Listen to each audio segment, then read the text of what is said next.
there's a silent force that's been propping up every conservative investor's portfolio for over 3 decades. And it's been so silent and so consistent that some people think it's just a natural way of the investment world.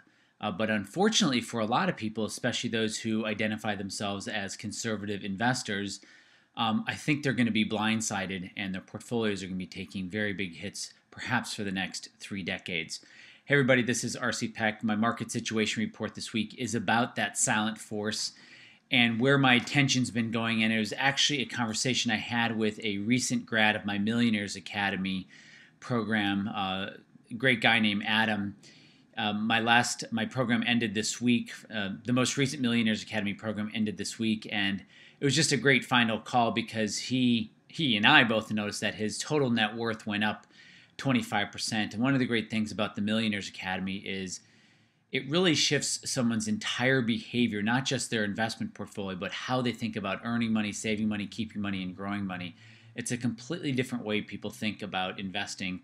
And in that conversation with Adam, we started talking about his parents, and he considered their parents. He said, my parents are conservative investors. And I basically kind of told him what they're up against. And I thought that was something good I wanted to share with you, that conversation. So my thought for the week is, what does the ending of the 33-year bull market in bonds mean for conservative investors?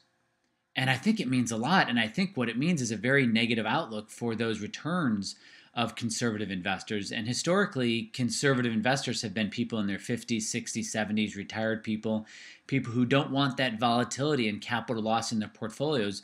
But in fact, and what's so upsetting and disturbing is conservative investors are in fact getting hurt the most and have some of the highest volatility in their portfolios since the bottoming or the eliminating or the elimination of this silent force. And so what you see on the screen here is the 10-year Treasury yield from 1981 to today. And you can see that blue line, that the yield on the 10-year Treasury had been falling, well, since 1981 up until the middle of last year, call it June of 2012. And since then, it has gone up. And you can see that in the screen here, that the yield has moved up from 1.6% above this 2.4% and moving higher, and today it's at about 2.6%. And when that yield moves higher, that means the principal moves lower of all bonds. And when you lose principal in a bond, that means you're actually losing money. And so the question is, where is the balance between capital loss and getting yield from the bonds? And so I want to talk about a couple different types of bonds. And the first one, maybe not a couple different types, but a couple different sectors of bonds. And the first one is the total bond market index. This is a ticker symbol called BND. It's an ETF.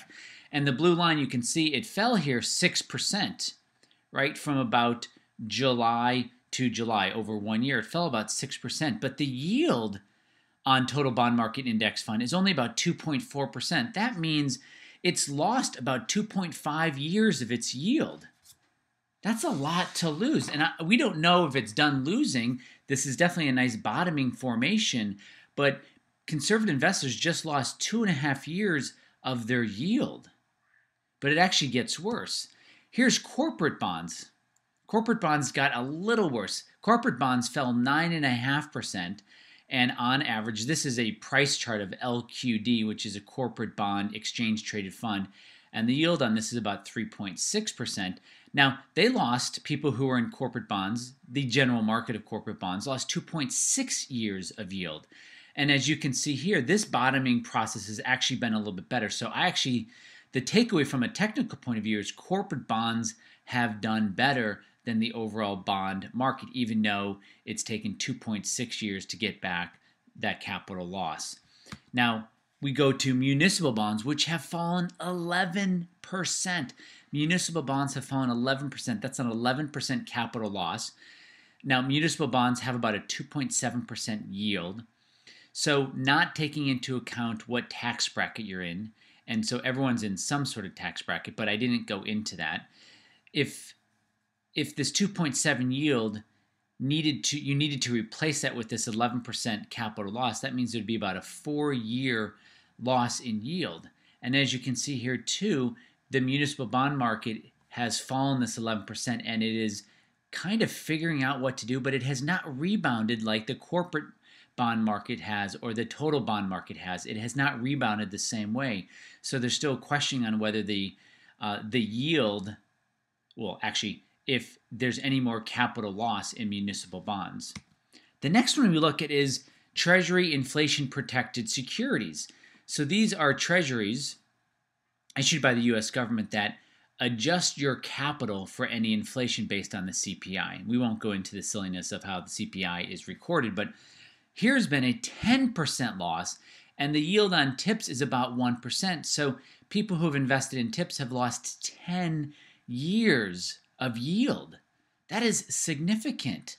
The silent force that's been behind conservative investors for 33 years, which is capital gain going up, capital appreciation going up, is done.